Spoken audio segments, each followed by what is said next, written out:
am I truly living the fullness of my purpose? Am I living in alignment with what I know life is asking from me to bring to the world? Am I making the impact that I know that I really can? And just through that space that I was given and that everyone I think was given during the pandemic, these little intuitive nudges.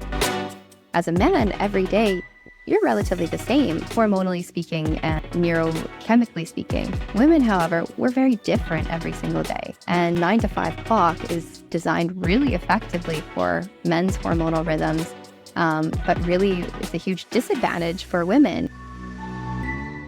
How we live our life is truly the greatest medicine. And sure, we can take our supplements, we can do our infrared saunas, we can do all of these amazing things that assist our health. But really, I think it's so easy to go overboard. It's so easy to get really zoomed into the details of success, of health, of healing, and go so close and zoomed in to what's the supplements I'm taking, what's the exact things I should be eating, what's the biohack for this.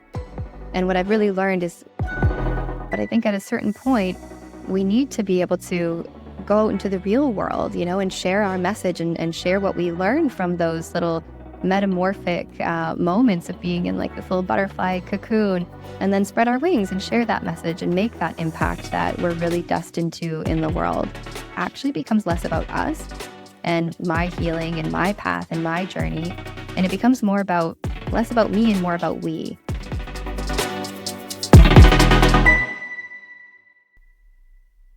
All right. Hello, Bindi. Thanks so much for joining me today. Hey, I'm excited to be here, Adam. Thanks for having me. So we met briefly, I think 4 years ago when I was on the trip to Bali that inspired my entrepreneurial journey. And I think you were a yogi at the time. You were maybe working with my sister. Mm-hmm. And then I had a motorcycle accident when I ended up moving to Bali 3 years later. Mm-hmm. And you showed up to the hospital, you and your amazing boyfriend, and we're both bringing me so many amazing care packages and being so loving, and I'll be eternally grateful for that. So it's amazing to come full circle. You actually also inspired me to start my podcast. I got to see your journey as you grew in your business, and I'd love to learn more about your story and how you found the journey transitioning from being a ashram dweller in India to a yogi in Bali, and now running your own business. Yeah, thanks for the question, Adam. And yeah, it's really sweet to think full circle. I can't believe it's been 4 years since we first met. That's wild. So it has been quite a journey, without a doubt. My journey really begins way, way back to when I was a young kid. I was really sick as a kid, and in my process of healing, really was not successful with Western medicine and the medical route, and ended up finding yoga and meditation, which was such a pathway to healing for me. So I think by a very young age, I think by 14 years old, my life plan was I'm going to India, I'm going to go live in ashrams, I'm going to go study these ancient bodies of wisdom and knowledge, and really learn how to not only heal my own body, but to be able to share that knowledge with others. So I think I was 17 years old on a plane by myself, headed to India for the first time to go to my first ashram and live there. And that path was so nourishing and so beautiful and so important to me for such a long time. Really understanding just the innate wisdom of the body, the intelligence of the elements that live inside of our body, and our body's insane capacity to heal itself when given all the right tools of mind, body, and spirit. So it was really during the pandemic, actually, that, of course, the whole world shut down and everybody's lives changed so drastically, and mine was no different. That during that time, I was really given the opportunity to be with myself and sit with myself and ask myself some deeper questions of, am I truly living the fullness of my purpose? Am I living in alignment with what I know life is asking from me to bring to the world? Am I making the impact that I know that I really can? And just through that space that I was given, and that everyone I think was given during the pandemic, these little intuitive nudges of just insight kept coming through, that there was more for me in my purpose than just sharing the teachings of yoga and meditation, and So I actually completely brought my practice online, and I've studied integrative health for many years. I was an integrative health practitioner even before becoming a yogi. So it's been a great full circle return to this work and sharing the work that I now do, and really empowering people to heal their bodies and their minds in the deepest way. Amazing. Yeah, so you're living at Uluwatu now. You made it out of Ubud. How was your experience of the Ubud kind of stereotype of healing? And how does one make it out of the potential trap of healing, of seeing all these toxins that we're surrounded with, seeing all the inner work that there is to be done, and get to a place of kind of positive regeneration where they feel empowered, they're making progress on things, they get to a point where things are sustainable and they're thriving, but they also recognize that there is, in a way, always more to be done. Yeah, I love that. That's such an important topic. So I know I've been in that trap myself, and I spent many years in that trap. It was a beautiful trap to be in. When I was in it, it was very blissful and very beautiful in this little Ubud, Bali, yogi, spiritual bubble. And I'm so glad that I had that experience, without a doubt. There was so much healing. It was such a catalyst for so much of just my own self-awareness and my own healing journey, my life journey. I'm so grateful for that. However, I also see the limitation in it, and how after a certain amount of years kind of in that space and in that energy, feeling like, okay, well, what's next? Like, I truly believe that we're not meant to be in the healing bubble forever, and it's important to go into that little cocoon of self-healing and personal development and inner growth, and go into that. But I think at a certain point, we need to be able to go out into the real world, and share our message and share what we learn from those little metamorphic moments of being in like this little butterfly cocoon, and then spread our wings and share that message and make that impact that we're really destined to in the world. I think it's such an easy spot to get stuck, right? Of always feeling like, what's the next thing I need to work on? And whether that's with our physical healing journey or even just like our personal growth journey, of constantly feeling like striving to become more, to achieve more, to become better. And I know for me, I kind of had this like illusion of enlightenment, where I was constantly striving for this state of enlightenment, which I now see was just my inner perfectionist, playing out and calling my perfectionism something really noble and really beautiful that I was taught in India to strive for, of enlightenment. And I think it's really beautiful and really special when we reach a point in our healing journey where it actually becomes less about us and my healing and my path and my journey. And it becomes less about me and more about we. Of, okay, from my own healing journey and my own personal growth and my own little spiritual bubble that I lived in, how can I really bring this to the world? And how can I teach and share and educate and inspire others, to live their best life and to reach their fullest potential as well?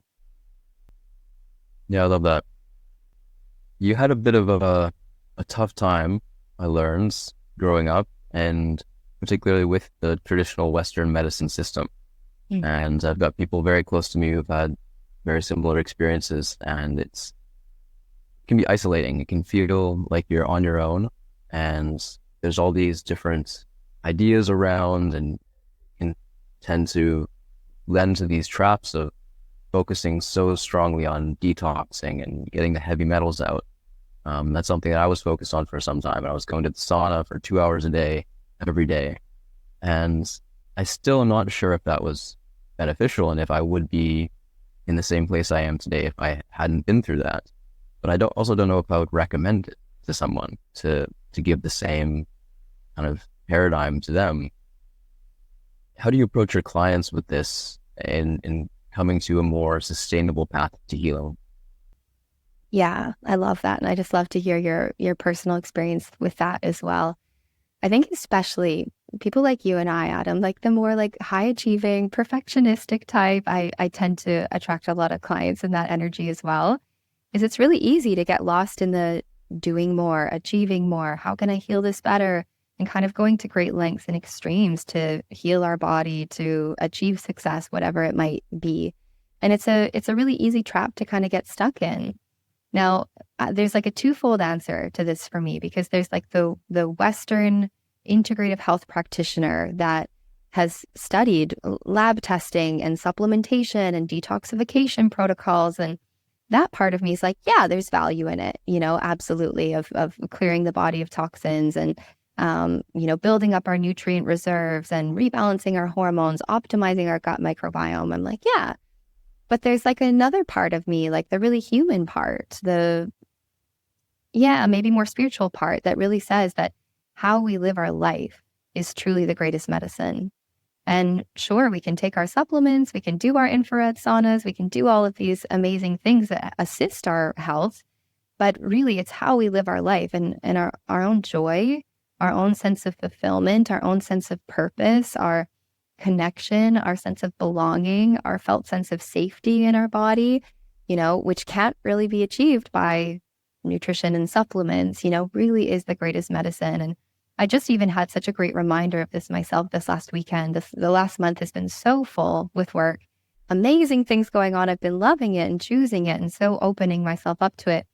But you and I actually, Adam, we had to reschedule this interview because last week I was so burnt out and under the weather and I felt sick. I think I got like a little COVID. And it was a really good reminder for me, that we can be doing everything right when it comes to our health, our well-being, our entrepreneurial journey, but when we're not feeling how we truly desire to feel in life, it's always a good cue to look a little bit deeper and to look beyond the supplements and the infrared saunas and the organic food that we're eating and really asking ourselves, am I living in alignment with my greater purpose? Am I living in alignment with what is true and honest? Am I making time and space for my joy? Or have I made that, a bonus, versus the central pillar of how I live my life and how my business operates? So yeah, I think it's so easy to go overboard. It's so easy to get really zoomed into the details of success, of health, of healing, and go so close and zoomed in to what's the supplements I'm taking, what's the exact things I should be eating, what's the biohack for this. And what I've really learned is that there's magic and there's so much impact in actually zooming out and seeing ourselves as a whole person and seeing ourselves as this being of nature that needs, yes, supplements and nutrition and detoxification, but we also really just need joy and love and belonging.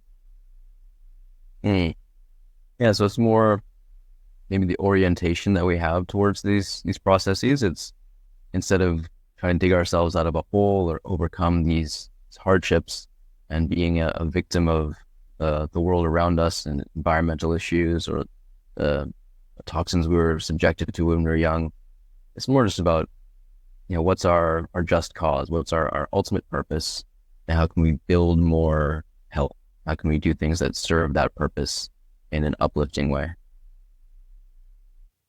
Yeah, 100%. And it is easy to kind of get lost in those details of it. But when we do zoom out, I truly believe that life is our greatest medicine. And that's actually the main form of medicine that I bring to people is like, sure, we talk about foods and nutrition and supplements and hormones and probiotics and gut microbiome, but so much of it is like, how are you living your life? And I truly believe that lifestyle is our greatest medicine and living in alignment with what we know to be true and right and honest in our own heart. So as a creative, as an entrepreneur, someone who works with mostly entrepreneurs, do you find yourself sometimes having a bias towards this particular path? Because I find there's so much creativity and so much purpose and energy built into what I do at work that it's hard for me to see the other paths and having separation between the two, but also having the such a combination of creativity with work, with purpose, and your identity can get wrapped in that. What's a good way to approach entrepreneurship in a more detached way that's letting you have a good work-life balance and the role that creativity plays in that process? Oh, I love that so much. Yeah, so my mind goes to a few different places with the work-life balance piece. I have needed to make such a commitment to myself that my wellness comes first. And I've just made the choice in my business that my well-being, my joy, my cup being full is the central pillar upon which my business operates. And my success, the impact that I'm able to make, the income that I'm able to generate is built off of my own sustainable well-being. So I've really set up structures in my business that allow me to be in that state of thriving. And I've set up, the times that I'm available for clients, right? I have really good tech boundaries with myself. And it wasn't always this way as like the chronic people pleaser and perfectionist that wants to be available to everyone at all times. It's been such a learning process, and needing to kind of like get sick for life or the universe or my higher self to say like, hey, slow down and take space. And it's okay to create space for yourself. So I've really, I would say over the last few years, really like redesigned my business structures, everything from, setting up more evergreen based income streams and levels of impact. So I am still able to make impact and create change in people's lives and offer tremendous value without it necessarily needing to be like with one-on-one time and kind of selling time for money and that kind of exchange.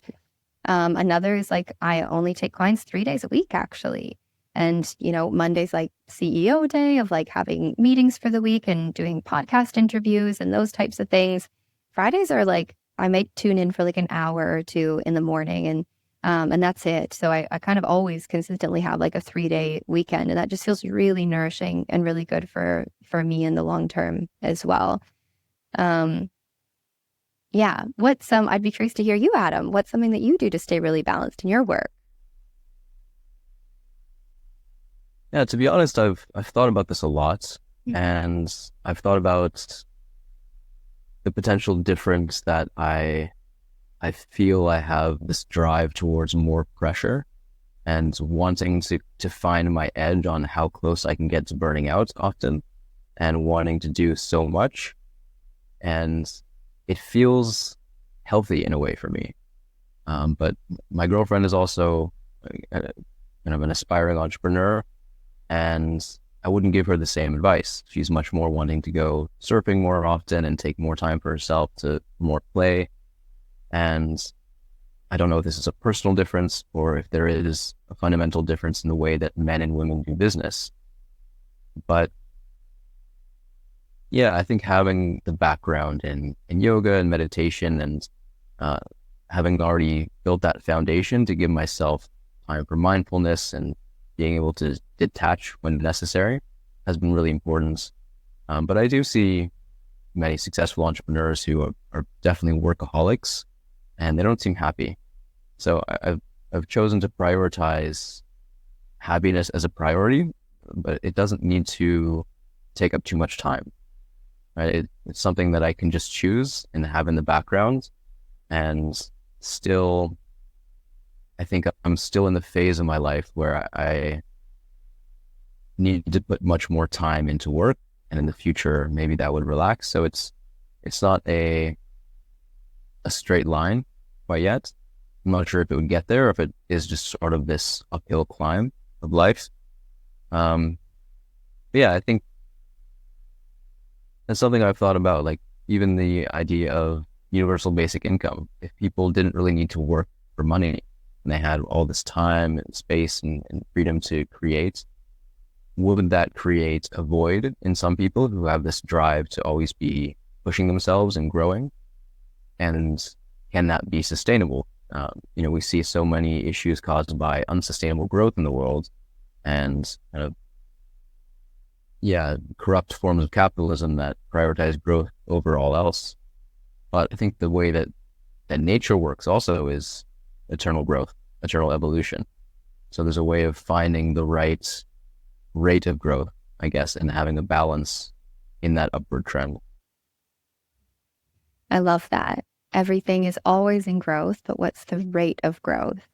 And I think it could be interesting to talk about as well, like you shared this difference between like you and your partner, right? And how you both approach work and work-life balance. And I think one thing really important to know is like men and women work very differently. And you as a man, like your hormones and your neurochemistry resets itself every single day, right? Your hormonal system works on this circadian rhythm. So the 24-hour clock, your system resets itself. And so your dopamine and your testosterone, your cortisol, is highest in the morning with highest energy and motivation and like, let's get stuff done, and kind of like wanes gradually throughout the day. But as a man, every day, you're relatively the same, hormonally speaking, and neurochemically speaking.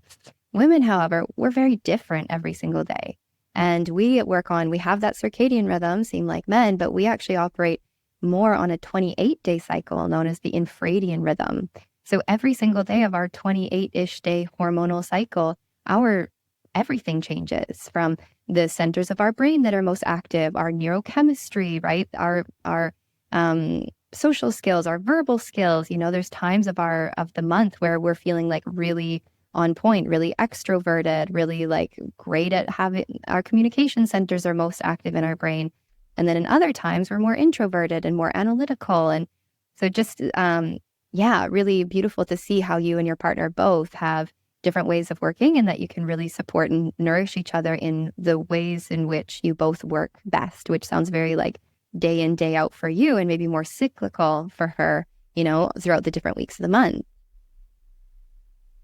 Yeah, that's so important. I often find I'll have, 2 or 3 week pushes where it's just 14-hour days, nose to the grindstone. And I can't really imagine what it would be like to be fluctuating so much and to be able to relax into the flow of things. And did it take time to practice taking the pressure off yourself when you notice there's so much to be done, but it's not happening today? You see that with your clients a lot too? Yeah, massively. I work primarily with entrepreneurs and like very type A, a lot of women I work with that are more like perfectionistic and very, they have big missions. They have big desires to make an impact in the world, amazing, service and product-based businesses. And it's amazing to see. However, the world is kind of like built on the circadian rhythm, right? And the more masculine hormonal rhythms where, the 9 to 5 clock is designed really effectively for men's hormonal rhythms. But really, it's a huge disadvantage for women, where really there's only about a week of the month where that's really suitable for us. And, during the ovulatory window, like there's about like 1 week of the month where I'll be in that same vibe as you. Like I'm approaching it now and I'm like, okay, all the interviews are scheduled in and all my clients are like more concentrated in this week. And I can do, 10, 12, even 14-hour days. And it feels like good and energizing and exciting. But last week, for example, when I needed to reschedule with you, it was luteal phase right before my period. And that's when, as a woman, our hormonal concentrations just like plummet and our serotonin goes down and our, communication centers aren't as lit up as they could be during different weeks of the month. So it has been a huge struggle. I know that there's been a lot of resistance, a lot of like, kind of like a past version of me wishing that, I could just be the exact same every day and show up in the same way. But I think that there's actually like a societal shift that is happening and that needs to happen, so that women as well can really be at their best in their businesses, in the work that they do and the organizations that they run, that is more cyclical, right? And the business model that I really envision for women in particular to really thrive in work and business is, to have it on a monthly cycle where tasks are spread out throughout the month versus throughout the day, right? Because there is going to be that week where she has far more energy and vibrancy and, she's more social, she's more extroverted, outgoing. And then there's going to be a week before her bleed where she's just like, needing a little bit less. And so it can balance itself out, not day by day, but throughout the whole month. That'd be a game changer. Have you seen anyone trying to implement this in the freedom intrinsically to take time when they need, and instead of having the weekly cycles of 2 days off on the weekends, and maybe there's weeks, weekdays that is just really going against their flow. It'd be amazing to implement that into the more corporate world. Yeah, so important. And it's happening and it's exciting. Like I know over in Europe, there's like dedicated just like menstrual days, right? Where women can just like have those days off and it not impact, their work or anything like that. It's special to see that. And one thing I really love is seeing more women in business where they can set up those structures. They have the total freedom and reign to create those structures within their own business so that they truly thrive, in a little bit more male dominant industry, for them to be at their best and show up at their best and make the impact that they're designed and destined to. How are you finding people's communities these days? We're blessed to live in Bali, where there's a lot of entrepreneurs and people that have kind of embraced the expat community and are more open and communal. But internationally, the world isn't necessarily in the same place. Do you feel more people wanting to leave their homes, and you spend time in Canada? People in Europe often try to make it out to Southeast Asia to embrace a different lifestyle. Is the lack of community something you see coming up a lot in holistic wellness issues? Yeah, that's such a great question. Absolutely.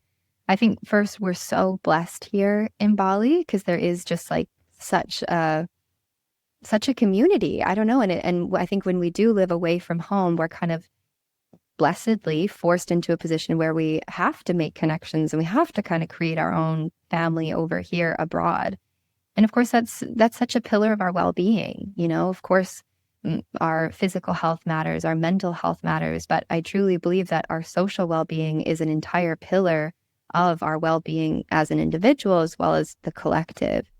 And I think it is really missing in Western societies. When I look at my family back home and just how like isolating it is, their work life. I think especially with the pandemic, with so many people kind of going into more online work and not having, that pillar of like going to work and having their coworkers and like that felt sense of community and belonging. It is lonely. And I so see this like such a deep connection between someone's physical, mental, emotional, spiritual health and well-being and how connected they feel, right? So much of our felt sense of safety is as very like primal beings lies in our social wellness, right? Like back in ancient times, we wouldn't survive as individual hunters, out in the middle of nowhere. We relied on community and on connection and on collaboration, right? And being on our own was a threat to our own survival. And so I think that these parts of our brain still exist, right? And of course, we have our more developed modern prefrontal cortex parts of our brain that are based on like our independence and our autonomy and our own freedom and our capacity to be unique and be individual and be separate from the group. But I think there's very primal parts of us, right? The more amygdala and the more ancient parts of our brain that really require social connection for us to feel safe. And of course, without feeling safe, then our body's always in that fight or flight state, and that perpetuates, imbalances in the body and deep opportunities for us to heal through community for sure. Love that.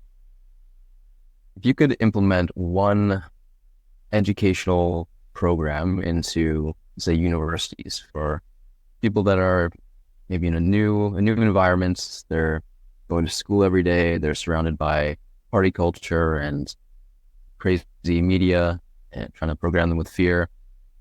You could implement one program that specifies maybe 1 to 3 habits or changes or practices they could include in their lives. What would that be? Oh, I want to make a whole curriculum out of one thing. What? Oh, that's a tough one.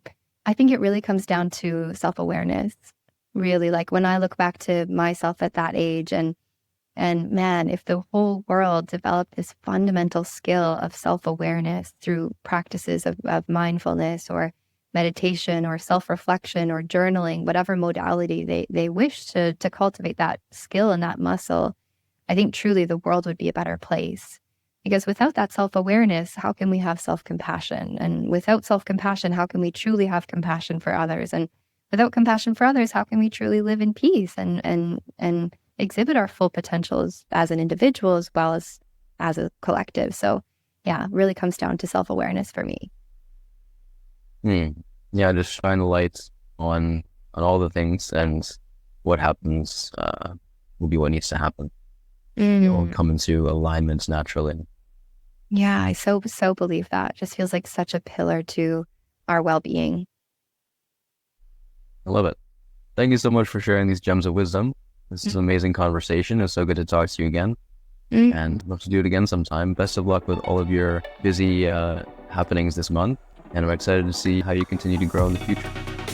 amazing. Thank you so much, Adam. This has been the best conversation. So excited to see all that's coming for you as well. So thank you.